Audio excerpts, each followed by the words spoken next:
भी हम linear algebra और मैट्रिसेस की बुक में जो चैप्टर कवर कर रहे हैं वो है system of equations, system of linear equations. इसके लिए हमें पहले लीनियर डिपेंडेंस और linear independence of rose and columns of A matrix, इसका कॉन्सेप्ट हमने कल देखा था कि किसी भी मैट्रिक्स के जो कॉलम्स हैं वो लीनियरली इंडिपेंडेंट होते हैं स्क्वायर मैट्रिक्स में, यदि उसकी रैंक जो है वो मतलब यदि वो नॉन सिंगुलर है, यदि स्क्वायर है तो। कॉलम्स लीनियरली इंडिपेंडेंट होने का मतलब क्या है कि उसके जो डिटर्मिनेंट है उस मैट्रिक्स का वो नॉन ज़ीरो है। तो अभी यदि क्या है कि हमारे पास सारे जो रोज़ हैं या कॉलम्स हैं वो लीनियरली डिपेंडेंट नहीं है, लीनियरली इंडिपेंडेंट नहीं है सॉरी, और उनमें से कुछ जो है वो दूसरे पे डिपेंड करते हैं, तो इस कॉन्सेप्ट को हम आज के लेक्चर में देखेंगे। ठीक है, तो इसी कॉन्सेप्ट के साथ आज का लेक्चर शुरू करते हैं। लीनियर जो हमने कल देखा था उसको मैं एक बार थोड़ा सा रिवाइज़ कर लेती हूँ पहले, फिर हम आज से शुरू करेंगे। Linear dependence of the rows and columns of a square matrix.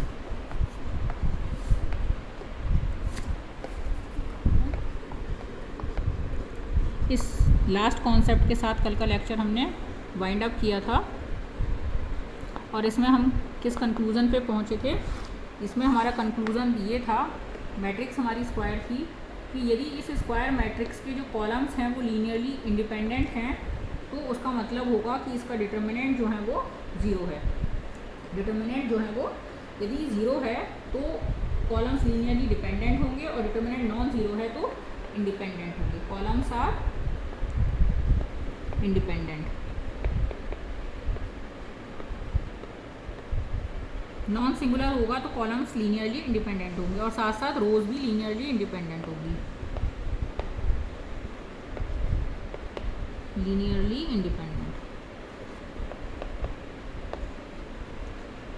और यदि ये ज़ीरो हो गया तो वो कॉलम्स और रोज जो हैं वो मतलब कॉलम्स सारे लीनियरली इंडिपेंडेंट नहीं होंगे लीनियरली, और उनमें से कोई ना कोई कॉलम बाकी कॉलम्स पे के लीनियर कॉम्बिनेशन के तौर पे लिखा जा सकेगा। और इसी तरीके से उसकी सारी रोज़ जो हैं वो लीनियरली इंडिपेंडेंट नहीं होंगी यदि ये डिटर्मिनेंट ज़ीरो आ गया तो, और उनमें से कोई ना कोई रो बाकी दूसरी रो के लीनियर कॉम्बिनेशन के तौर पे लिखी जा सकेगी। लेकिन यदि ये डिटर्मिनेंट नॉन ज़ीरो है, नॉन सिंगुलर है मैट्रिक्स आपकी, तो कॉलम्स और एज वेल एज रोज़ जो हैं वो लीनियरली इंडिपेंडेंट होती हैं।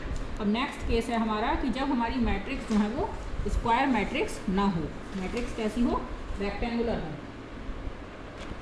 तो रेक्टेंगुलर मैट्रिक्स में जो रैंक है उसके हिसाब से फिर हम आगे बढ़ेंगे, क्योंकि स्क्वायर मैट्रिक्स में तो नॉन सिंगुलरिटी की बात कहने से मतलब हो गया कि उसकी रैंक जो है वो उसके ऑर्डर के बराबर हो गई, n हो गई। लेकिन रेक्टेंगुलर में रैंक जो है वो लेस देन और इक्वल टू m, n होती है, ये आपको पता है ना। तो अब हम देख रहे हैं linear dependence and independence of columns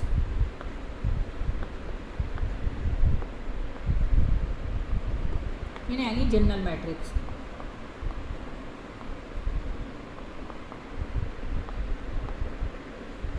columns या rows in any general rectangular matrix. अब हमारी मैट्रिक्स कैसी है, रेक्टेंगुलर है। तो consider a matrix A of order m by n। Consider a matrix A of order m by n। तो A हमने एक मैट्रिक्स मान ली और इसके एलिमेंट्स हैं A11, A12, A13 and so on A1n, A21, A22, A23 and so on A2n, और AM1, AM2, AM3 and so on AMn। और इसकी रैंक हमने मान ली R है। लेट रैंक ऑफ A जो है वो R है। तो रैंक R होने का क्या मतलब है कि इसका कम से कम एक माइनर एक ऐसा होगा R ऑर्डर का जिसकी डिटर्मिनेंट नॉन ज़ीरो होगा। Rank A is equals to R होने का मतलब है कि at least there exist at least one minor of A of order R by R whose determinant is non zero, है ना।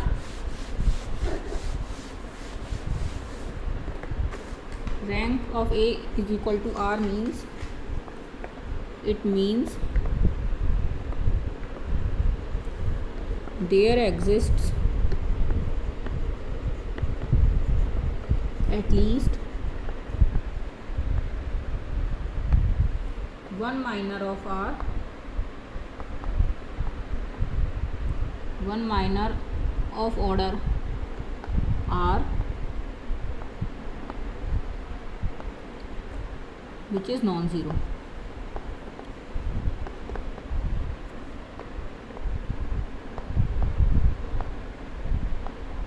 इसका क्या मतलब है? माइनर कहाँ से मिलता है आपको? माइनर मिलता है स्क्वायर्ड सब मैट्रिक्स से, है ना। तो इसका मतलब है देयर एग्जिस्ट का सिंबल लिख लेते हैं तो लिखना नहीं पड़ेगा। 1 R by R सब matrix AR of A whose determinant is non-zero, whose determinant is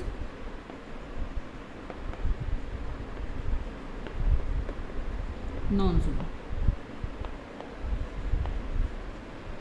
ठीक है, तो यानी कि AR के जो रोज और कॉलम्स होंगे वो लीनियरली इंडिपेंडेंट होंगे। रोज एंड कॉलम्स ऑफ, क्योंकि इसका डिटर्मिनेंट नॉन जीरो है ना, तो पिछली थ्योरम से हम क्या लिख सकते हैं? Rows and columns of AR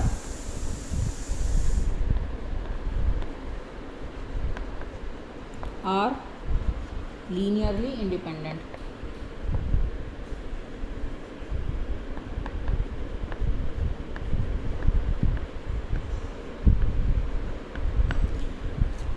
AR में कितनी रो होंगी? AR में नंबर ऑफ रोज है R और नंबर ऑफ कॉलम्स हैं R। तो विदाउट लॉस ऑफ जनरलिटी क्या है कि जो रोज AR में हैं वो A की भी रो हैं, जो AR की रो हैं वो एक्चुअल में क्या है, वो जो हमारी ओरिजिनल मैट्रिक्स है A उसकी भी रो हैं। तो यानी कि इन्हीं रो को हम A में भी लीनियरली इंडिपेंडेंट मान सकते हैं।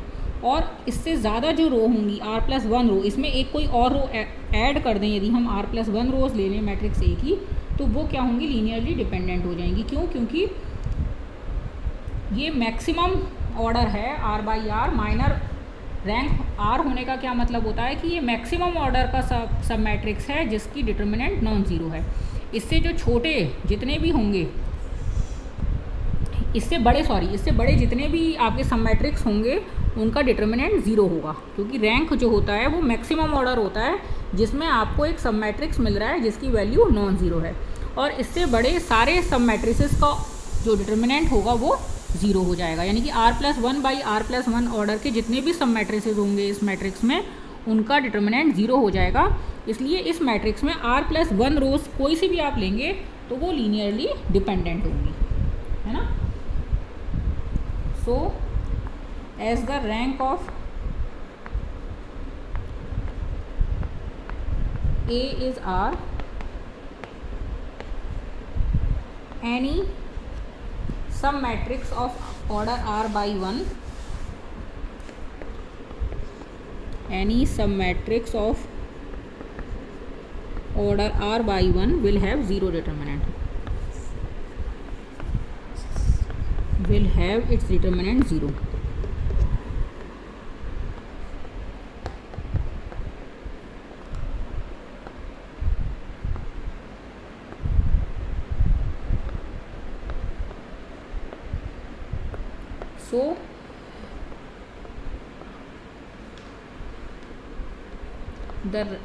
So there cannot be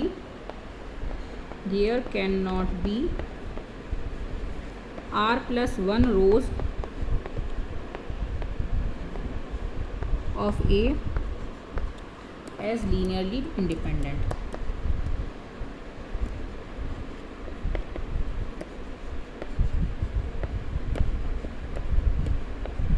कोई भी R+1 रोज आपको एक ही ऐसी नहीं मिलेंगी जो कि लीनियरली इंडिपेंडेंट हो। यानी कि रैंक जो होता है वो डिसाइड करता है maximum number of rows that can be linearly independent. यानी कि rank of A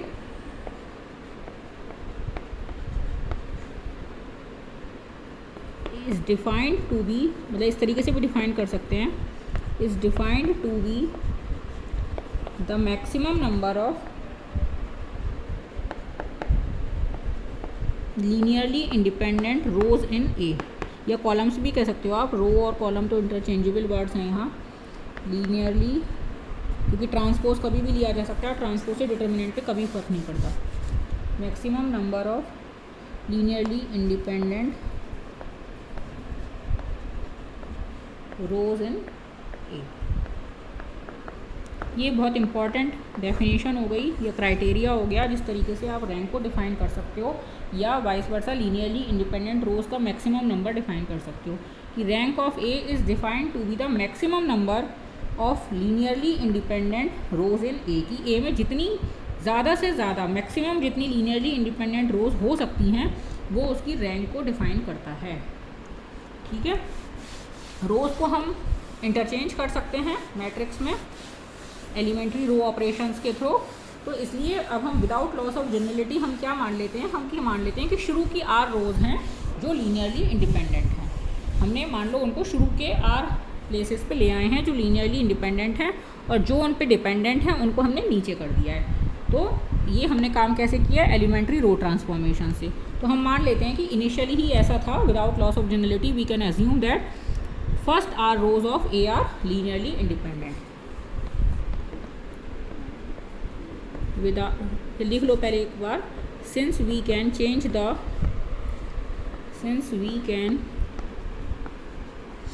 the order of rows, serial number of rows कह सकते हो ऑर्डर की जगह, serial number of rows by interchanging them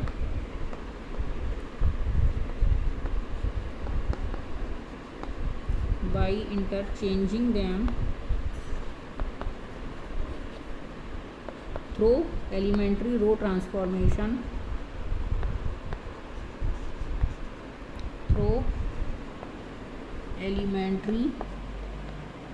transformation,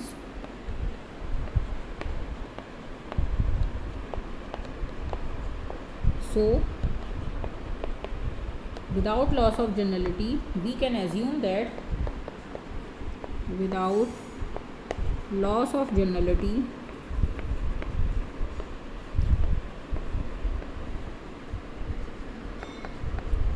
we can assume that first r rows of A are linearly independent।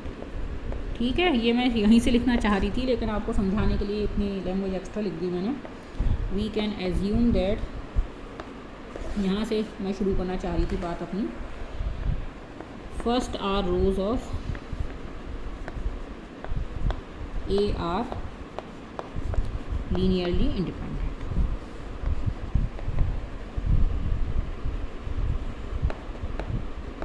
ठीक है, तो ये मैंने लिख दिया सब कुछ ताकि आप भूलें ना, वरना मैं ये ऊपर की तीनों लाइनें वर्बली बोल के यहाँ से लिखने वाली थी, लेकिन फिर मैंने सोचा कि बेटर है कि एक बार लिख दिया जाए ताकि आपको लैंग्वेज थोड़ा लिखना भी आए और थोड़ा याद भी रहे। वैसे ये सब याद नहीं रखना है आपको, बस आपको कॉन्सेप्ट याद रखना है, तो लैंग्वेज आप खुद भी बना सकते हो। मेरी लैंग्वेज कोई बुक की लैंग्वेज से मैच नहीं कर रही है, क्योंकि बुक से सिर्फ कॉन्सेप्ट लेने की चीज़ है कि आपको वो चीज़ समझ आ जाए, उसके बाद आपको इसको कैसे लिखते हैं अपने वर्ड्स में वो आप कैसे भी लिख सकते हैं। थोड़ी बहुत ग्रामेटिकल मिस्टेक्स भी हो सकती हैं इवन, लेकिन वो सब मैथ्स में ज़्यादा मैटर नहीं करती हैं।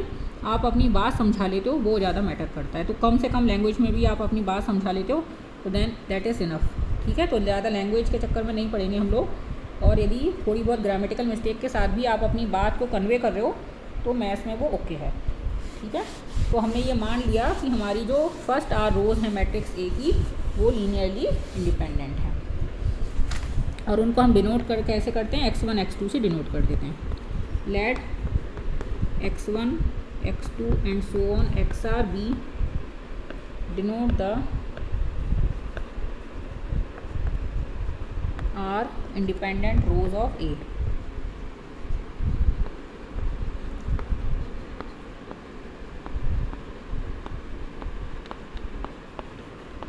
and let xt be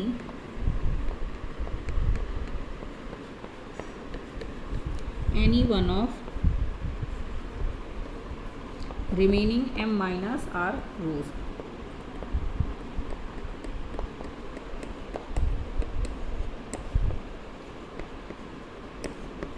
ये सारी रोज़ कैसी हैं, एन वेक्टर हैं।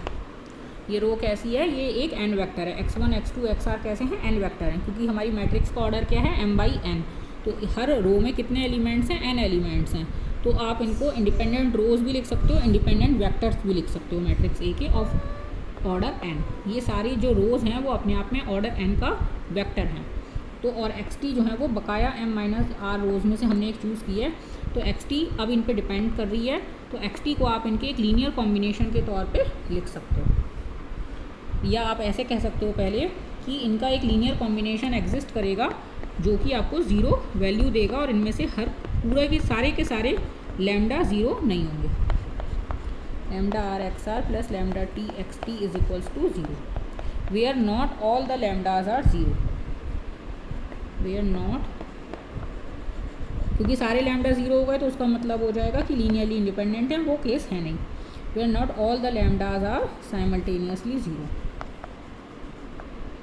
और 0 ही लिख दो, साइमल्टेनियस लिखने का तो ज़रूरी नहीं है।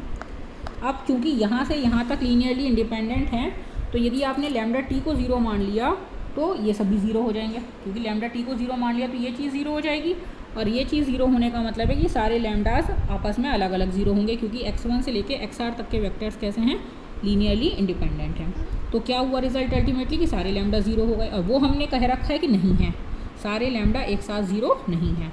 यानी कि इसका क्या मतलब हो गया कि लैम्डा टी जो है वो 0 नहीं होगा, लैम्डा टी 0 नहीं होगा। लैम्डा टी 0 नहीं होगा तो क्या होगा, आप इसको एक तरफ ले जाओ और लैम्डा टी से डिवाइड कर लो, तो x t is equals to आ जाएगा आपका minus lambda 1 upon lambda t x1 plus lambda 2 upon lambda t x2 plus and so on lambda r upon x lambda t xr। यानी कि xt क्या हो गया आपका, xt is a linear combination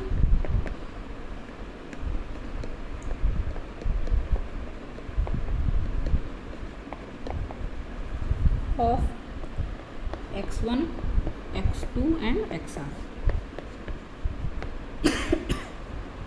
यानी कि hence if the rank of the matrix of order m by n is r,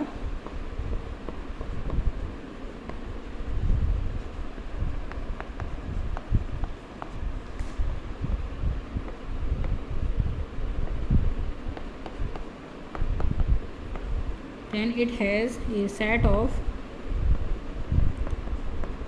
ये इसका कंक्लूजन है, R linearly independent a set of R linearly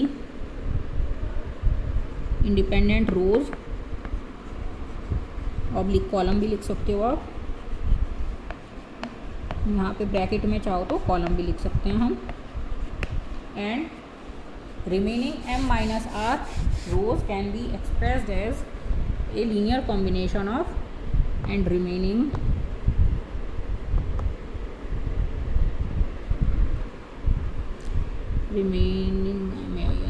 m minus r rows are linearly dependent on them, are linearly dependent on them, और जो नीचे की m minus are रोज़ हैं वो ऊपर वाली आर रोज़ पे लीनियरली डिपेंडेंट हैं। ठीक है ना, यहाँ हमारा ये थ्योरम या डेफिनेशन खत्म होती है। अब है हमारा homogeneous linear equations. Homogeneous linear equation किसे कहते हैं, जब हमारी राइट साइड 0 होती है तो उसको कहते हैं homogeneous linear equation. Homogeneous linear equations,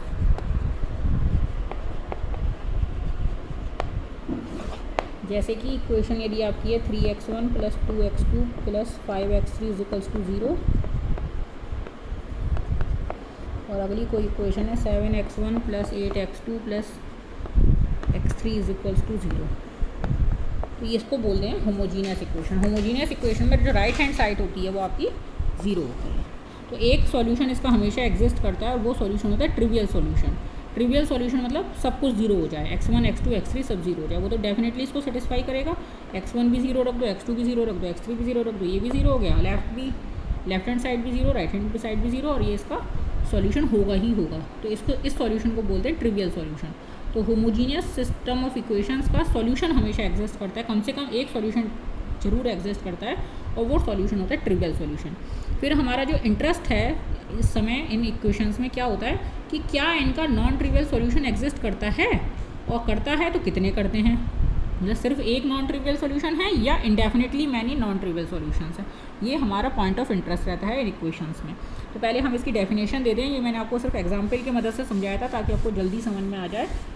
जो कॉन्सेप्चुअल चीज़ें होती हैं वो थोड़ा रफ बोरिंग हो जाती हैं समझने में कई बार, तो एग्जाम्पल से थोड़ा सा जल्दी चीज़ समझ में आ जाती है। Let us consider a system of homogeneous linear equations in n unknowns as follows. System of homogeneous linear equations in n unknowns as follows.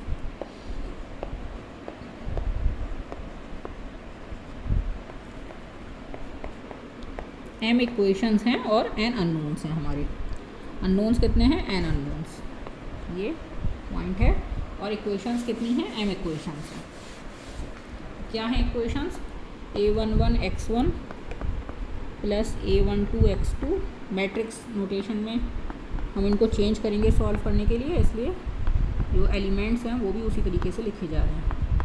Is equals to 0 a21 x1 plus a22 x2 plus and so on a2n xn is equals to 0 and so on am1 x1 plus am2 x2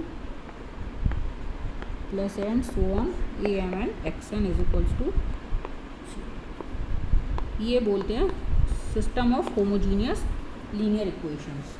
So these are m equations in n unknowns. These are m equations in n unknowns.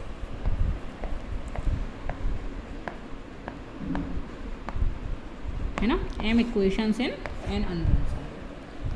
अब trivial solution और non trivial solution, जैसा कि मैं आपको बता रही थी, तो दो तरीके के इसका सॉल्यूशन सेट होते हैं। एक होता है trivial solution,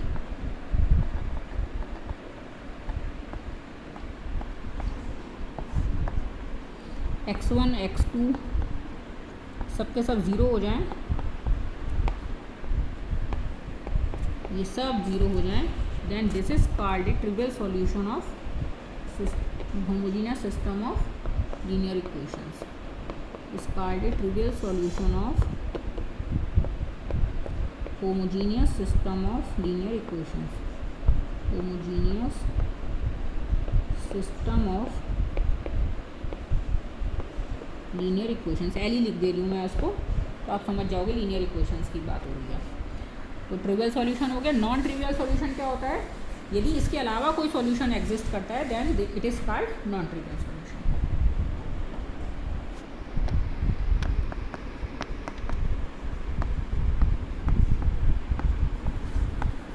any other solution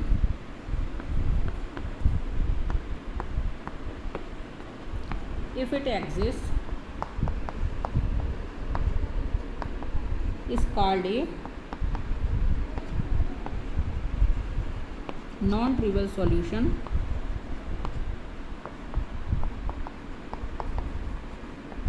of system of equations 1,